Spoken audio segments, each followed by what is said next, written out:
नमस्कार, मेरा नाम है डॉक्टर पुरु धवन और आज इस वीडियो में हम बात करने वाले हैं कि एक किडनी फेलियर का पेशेंट इस दिवाली के फेस्टिवल में, इन पार्टियों के फेस्टिवल में, शादियों के सीज़न में क्या क्या खाना खा सकता है।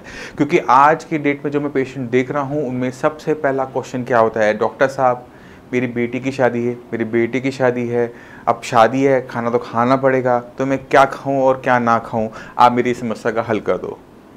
अब ये समस्या उनकी नहीं होती, ये समस्या हमारी बन जाती है। क्योंकि किडनी फेलियर पेशेंट अगर सही तरीके से खाना नहीं खाता, कुछ गलत खा लेता है, तो उसकी किडनी पे सीधा सीधा असर पड़ता है। जो किडनी ठीक हो रही है वो ख़राब होना शुरू कर देती है, जो क्रिएटिनिन डाउन हो रहा है वो बढ़ना शुरू कर जाता है। तो आज जितनी भी पेशेंट हैं साई संजीवनी के श्रेयास के, उनको मैं ब्रीफ कर देता हूँ कि किस तरह का खाना आप खा सकते हो। तो सबसे पहला काम आप क्या करोगे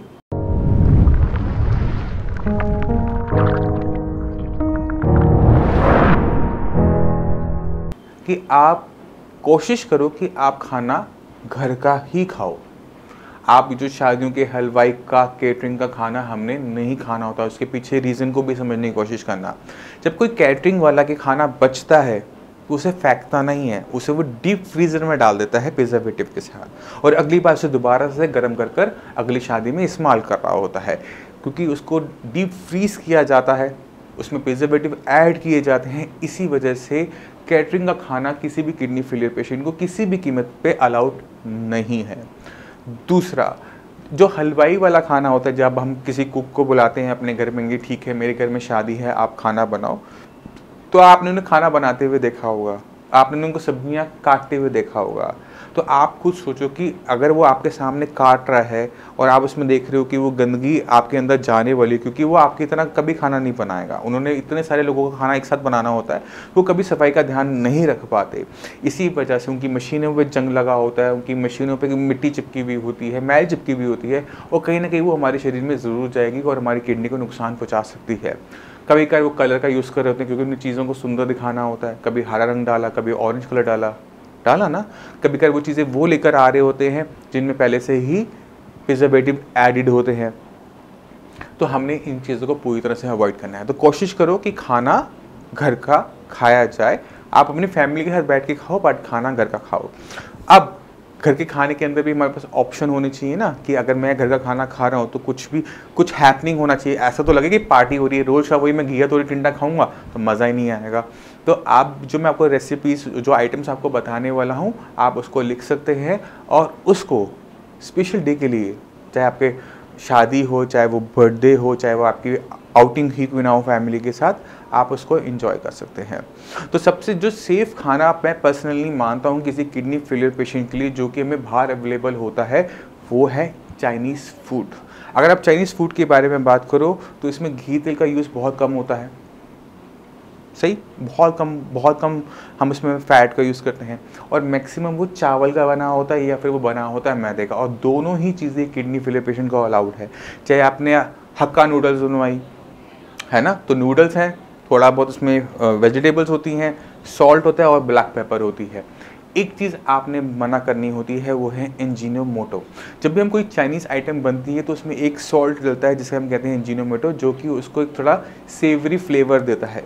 हमने बस उसको नहीं डलवाना, बाकी आप नूडल्स खा सकते हैं, आप जो सूप होते हैं, क्लियर सूप है या तेलुमिन सूप है, आप उसका यूज़ कर सकते हैं। ब्रेड आप ले सकते हैं। इडली, साउथ इंडियन इडलीज जो होती हैं वो खा सकते हैं, बट इडली के साथ आपने चटनी का यूज़ नहीं करना होता। अब चल लेते हैं कि हम और क्या खा सकते हैं। हम जो प्लेन राइस हैं उसका हम इंटेक कर सकते हैं, हमें कोई दिक्कत नहीं होगी। अब राइस किसी के ना किसी के साथ तो हमें खाना पड़ेगा, तो कोशिश कीजिए कि जो घर की बनी हुई आप सब्जी है उसके साथ उसे इंटेक करने की कोशिश कीजिए।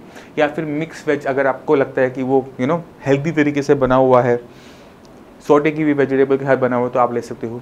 घर की पतली पतली जो दाल होती है उसको आप इंजॉय कर सकते हो। अगर आप किसी अच्छे रेस्टोरेंट में जा रहे हो तो वहाँ पर जो दाल मखनी को रहने देना, बट जो हमारी दूसरी दाल होती है, चने वाली दाल हो गई या फिर प्लेन दाल जो भी होती है, आप उसका यूज़ कर सकते हो। आप शेफ़ को बोल सकते हो कि इसे थोड़ा सा पतला करके हमें देते, तो क्योंकि हम रेस्टोरेंट्स में ये सारी फैसिलिटीज़ अवेलेबल होती है, तो आप उसे थोड़ा सा अपने हिसाब से कस्टमाइज़ करवा सकते हो, और फैमिली के साथ आप अपना डिनर है, लंच है, आप बहुत आराम से इंजॉय कर सकते हो।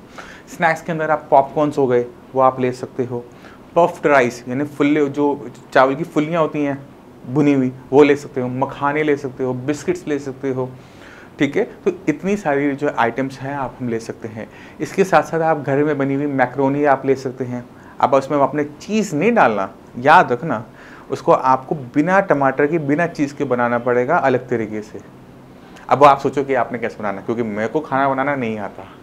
मुझे ये पता है कि जो मैक्रोनी की आइटम होती है वो आप ले सकते हैं, पास्ता की जो आइटम होती है वो आप ले सकते हैं, बट कुकिंग का स्टाइल थोड़ा सा चेंज करना पड़ेगा। ना टमाटो डालना है, ना आपने उसके अंदर डालना है क्या, चीज़, ठीक है। तो इन चीज़ों को थोड़ा सा ध्यान रखते हुए हम देखते हैं कि हम काफ़ी सारी आइटम खा सकते हैं, मगर इसे हमें रोज़ रोज़ नहीं खाना। अब कभी कभार खाओगे कुछ नहीं होगा, बट अगर रोज़ आप इसको हैबिट बना लोगे तो यस, आपकी बॉडी में जो भी चीज़ें एक्स्ट्रा गलत हो जाएंगी, आपकी किडनी पर वो असर डालेंगी और क्रिएटिनिन लेवल बढ़ने के पूरे चांसेस आपके बने रहेंगे। और दूसरी चीज़ सबसे बड़ी दिक्कत क्या होती है, जब हम ऐसा खाना खाते हैं, बाका खाना खाते हैं, चाहे वो किसी का भी हो, उसके अंदर नमक की मात्रा ज़्यादा होती है, क्योंकि नमक किसी भी खाने को फ्लेवर अच्छा देता है। तो इसी वजह से हमें भागा खाना अच्छा लगता है, क्योंकि इसमें तीखा नमक नॉर्मल खाने से ऊंचा होता है, ऊपर की तरफ होता है।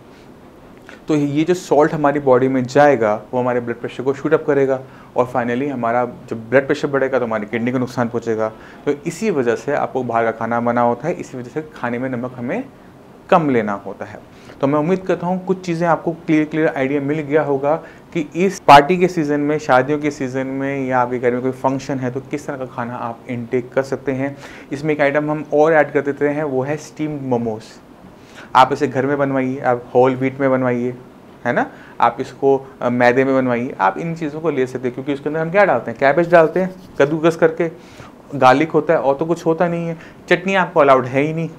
तो मोमोज़ जो हैं अपने स्टीम मोमोज़ हैं, आप उनका भी इनटेक कर सकते हैं। तो अब तो रेसिपीज़ हमारे आइटम्स तो बहुत सारी बढ़ गई, तो रोटेशन में रखो, घुमा घुमा के लेते रहो, कभी ये खाया कभी वो खाया, तो फ्लेवर चेंज होता रहेगा। डाइट आपकी कम नहीं हुई, खाना आप अच्छे तरीके से खाते रहोगे, और यही सबसे ज़्यादा ज़रूरी होता है। क्योंकि किडनी फेलियर पेशेंट में जो खाना ढंग से नहीं खाते उनकी भी किडनी ख़राब होती है, जो खाना बिल्कुल नहीं खाते, घिया तोरी टिंडा खा रहे होते हैं, उनकी पूरी बॉडी ख़राब होती है। खाना बॉडी में गया नहीं, बॉडी में एनर्जी मिली नहीं, किडनी जो काम कर रही थी वो काम करना भी छोड़ना शुरू कर देती है। ऐसे पेशेंट बहुत तेज़ी से अपना वेट लूज़ करते हैं, खून बनना बंद हो जाता है, बॉडी में पानी भरना शुरू हो जाता है, लेटने में दिक्कत होनी शुरू हो जाती है। तो खाना नहीं खाओगे तो पूरा शरीर खराब होगा, और खाना गलत तरीके से खाओगे तो किडनी पे इम्पैक्ट आएगा। इन दोनों चीज़ों को हमेशा अपने माइंड में रखना, और खाना पीते समय अपने आप से पूछना कि खाना मेरे लिए सेफ़ है, क्या मेरी इससे कंडीशन में सुधार होगा, या फिर क्या इसको खाने से मेरी किडनी को किसी टाइप का नुकसान तो नहीं होगा। बस इतना अपने आप से पूछ लेना। बाकी अगर आपने मेरी सारी वीडियो देखी हुई हैं तो ये जवाब आपको अपने आप अंदर से मिल जाएगा। मैं उम्मीद करता हूँ इस वीडियो से आप काफ़ी कुछ समझ गए। फिर भी डाउट हो, कुछ पूछना चाहते हो, आप मोस्ट वेलकम है, आप आके मिल भी सकते हैं, डॉक्टर्स भी अवेलेबल है, उनसे भी आप बात कर सकते हैं। अब इसी के साथ आप मुझे चलने की आज्ञा दीजिए, मिलते हैं अगली वीडियो में, तब तक के लिए नमस्कार।